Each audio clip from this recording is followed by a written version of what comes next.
বাঙ্কু আমার মোবাইল ধরছস কেন? এই ফাজিল দেখ মোবাইলের ডিসপ্লে ভেঙে ফেলছস। আমার ফোনের দাম কত জানোস? হ্যাঁ, তোর বিক্রি করলে ওর দাম উঠবে না। এত চিল্লাচিল্লি কিসের? তোমার গলার আওয়াজ রাস্তা থেকে শোনা যাচ্ছে। আমি তো ইচ্ছা করে ভাঙ্গি নাই, ভাঙ্গি কোনো দোষ নাই। তোর মাকে বলবি আমাকে নতুন ফোন কিনে দিতে। দেখছো পশুর মতো আচরণ করতেছে।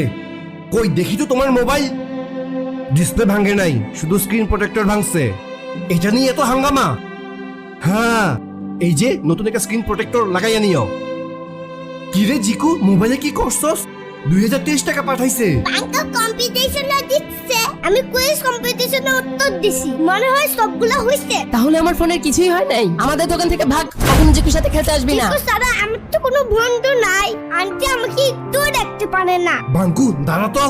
বাঙ্কু জিকু ওরা বন্ধু, কেন বাঙ্কুর সাথে এত রুড আচরণ করো? এমন করলে তোমার ছেলেও দেখবা তোমার সাথে সেম আচরণ করবে।